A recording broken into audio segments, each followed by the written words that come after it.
Aujourd'hui, je vais te montrer comment créer ton programme idéal quand tu es une femme occupée de plus de 40 ans et qui veut perdre ton gras du ventre. Suis bien cette vidéo parce que je vais t'expliquer exactement créer ton programme idéal. Alors souvent, tu arrives à la salle et premier réflexe, tu te mets sur le tapis, tu commences à marcher, tu fais 2-3 machines, t'enchaînes un peu à droite à gauche et finalement tu finis par les abdos et tu penses que tu as travaillé parce que tu as transpiré, mais tu es loin de la vérité pour perdre ton gras du ventre. Alors c'est exactement l'erreur que je rencontre la plupart du temps chez les femmes de plus de 40 ans qui pensent faire bien à la salle puis finalement ça fait des années qu'elles font leur entraînement, elles voient zéro résultat. Alors moi c'est François, je suis coach sportif spécialisé dans la perte de poids des femmes de plus de 40 ans et ça fait bientôt 4 ans que je fais ça. On a réalisé plus d'une centaine de transformations grâce à mon accompagnement Back to Confidence. Donc si tu ne sais pas encore quoi faire comme programme, c'est exactement ce qu'on va voir dans cette vidéo. Donc je te laisse regarder point après point et surtout prendre des notes. Et si tu ne sais pas encore quoi faire et que tu es encore bloqué, je te laisse réserver directement un appel bilan offert avec moi de 30 minutes pour faire le point ensemble sur ta programmation.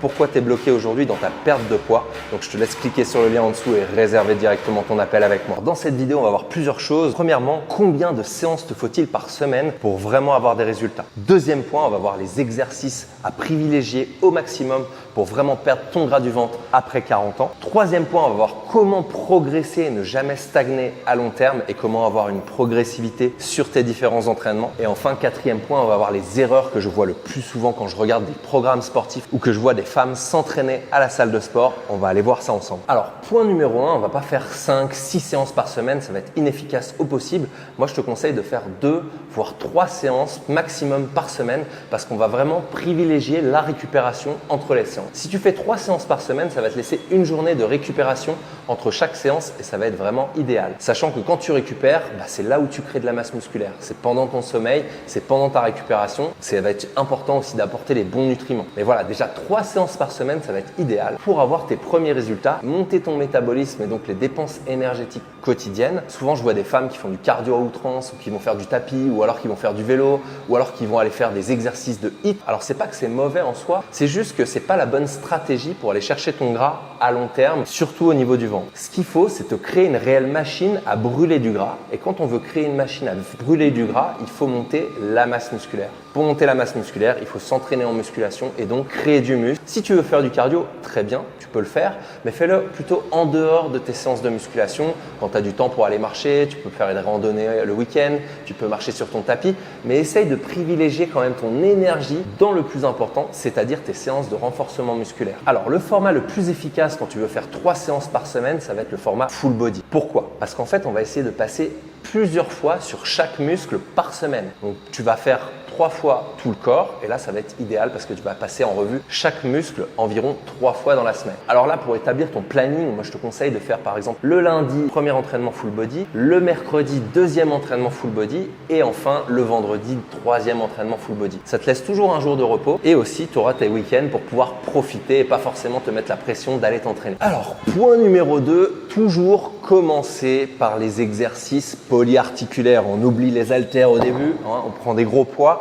et on va sur les gros exercices. On va essayer de mettre 2 gros exercices en début de séance polyarticulaires. C'est quoi les exercices polyarticulaires? C'est ceux qui recrutent plusieurs articulations et donc plusieurs muscles, comme par exemple le hip thrust, le squat à la barre, tirage horizontal, le tirage vertical. Tous ces gros exercices vont recruter plusieurs muscles et vont donc être très taxants en énergie. C'est sur cela qu'il faut mettre le maximum d'intensité et c'est aussi sur cela qu'il faut miser pour vraiment dépenser un maximum de calories durant tes séances. Ensuite seulement, tu vas pouvoir ajouter tes exercices d'isolation. Ici, on va mettre 2-3 exercices d'isolation après tes 2 gros exercices polyarticulaires. Si tu rajoutes un exercice d'abdominaux à la fin, plus ton tapis, tu vas déjà avoir une séance qui va être proche de l'heure quand tu vas aller à la salle. Entre 3 et 4 séries par exercice et viser entre 2 minutes 30 jusqu'à 3 minutes de pause entre tes séries sur ces 2 gros exercices. Et entre 3 et 2 séries sur les exercices d'isolation de fin de séance. Je dirais entre 8 et 12 répétitions et après tu peux terminer par 15 minutes de tapis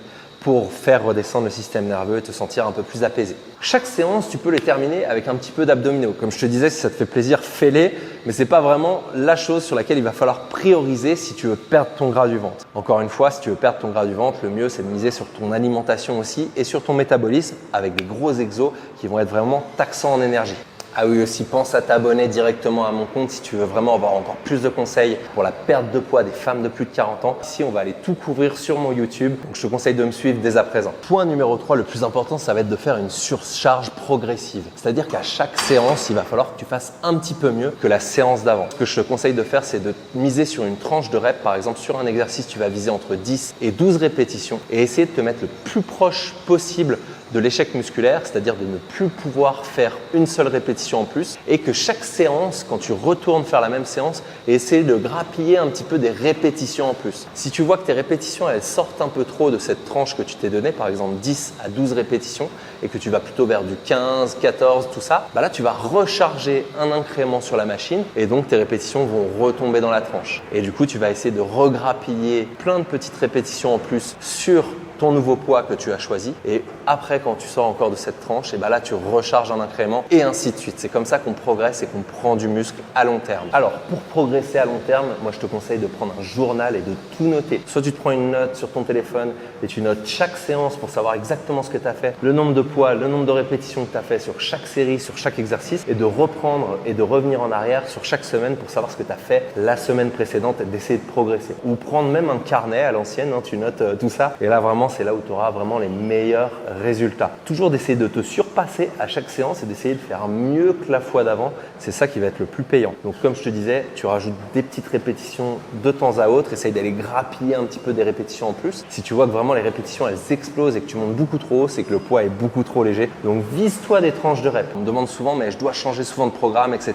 Alors tu n'as pas besoin de changer de programme tous les 4 matins. Essaye de vraiment avoir une progressivité. À partir du moment où tu auras un palier de stagnation, vraiment tu sens que sur les exercices, tu n'arrives plus à grappiller des répétitions, tu n'arrives plus à monter le poids, etc., etc. Et là, tu pourras te poser la question de changer ton entraînement. Mais déjà, tu peux essayer de changer d'exercice pour shunter la progression en mettant un exercice un peu similaire, tu vois.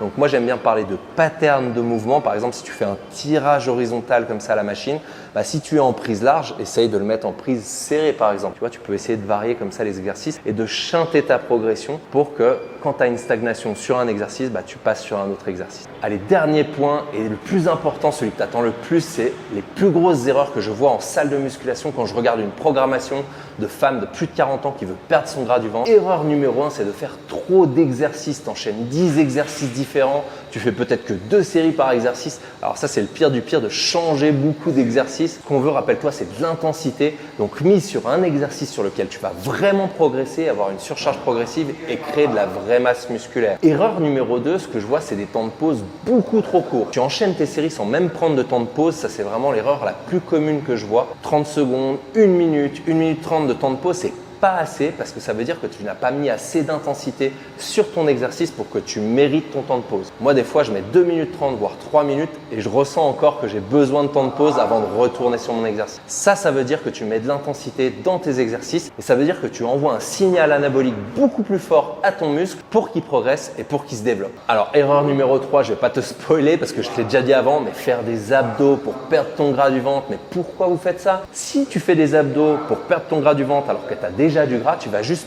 pousser un peu plus ton gras en avant et donc avoir un ventre encore plus proéminent. Déjà, concentre-toi sur ta nutrition pour aller chercher ton gras, monter ton métabolisme avec la musculation, des gros exercices comme on vient de le dire et de l'intensité. Et si tu commences à voir tes abdos qui commencent à se découvrir de son gras, là seulement tu pourras vraiment aller tabasser tes abdominaux. Et moi je te conseille vraiment sur les abdos de miser sur des exercices où tu vas pouvoir ajouter de la charge et pas des exercices où tu vas être en statique. Les abdominaux, c'est un muscle comme tous les autres, il se travaille en force avec une surcharge progressive, avec des poids, avec de la charge. Après, si tu veux faire du gainage, vas-y. Pour les muscles profonds, c'est toujours bon, mais c'est pas ce qui va te définir les abdominaux en visible. Et enfin, erreur numéro 4, je vois souvent les femmes travailler sur les mêmes charges et ne jamais se poser la question de la progressivité. Essaye d'en faire plus. À chaque fois que tu vas à la salle, essaye de mettre plus de charges, essaye de mettre plus de répétitions. Si tu mets toujours les mêmes charges, ton corps il est habitué, il ne progressera jamais. C'est comme ça que quand je bossais en salle de sport, avant, je voyais des personnes qui venaient s'entraîner 3-4 fois par semaine et qui avaient 0 résultat. Quand tu vas à la salle, il faut chercher la progressivité. Donc essaye de charger plus à chaque séance, essaye de grappiller des répétitions à chaque séance et comme ça là tu vas vraiment voir la masse musculaire qui se développe. Alors cette base de programmation, c'est vraiment exactement ce que je travaille dans mon suivi Back to Confidence, c'est exactement la trame que je donne aussi à mes clientes, sauf que c'est moi qui personnalise tout en fonction de leur disponibilité, en fonction des zones du corps qu'elles veulent développer, en fonction du nombre de fois où elles vont pouvoir s'entraîner à la salle. Ça peut être aussi à la maison, il y a moitié-moitié, il y en a qui font à la maison et à la salle ou les deux. Ça permet de vraiment avoir un programme personnalisé que tu vas tenir à long terme. Je vais pouvoir tout corriger en temps réel. Donc voilà, ça permet de garantir une progressivité, ça permet de garantir un développement de la masse musculaire, de développer ton métabolisme et d'aller chercher ce gras du ventre. Donc si tu ne sais pas encore comment faire, je laisse cliquer sur le lien juste en dessous dans la description pour réserver ton appel avec moi, découverte de 30 minutes et vraiment aller chercher ton programme idéal ensemble. Donc sur ce, je te laisse t'abonner si tu es une femme de plus de 40 ans que tu veux perdre ton gras du ventre et que tu en as marre de passer des heures à la salle sans avoir de résultats. Tu verras, il y aura plein de vidéos qui vont suivre sur la perte de gras des femmes actives de plus de 40 ans. Allez, ciao, bye.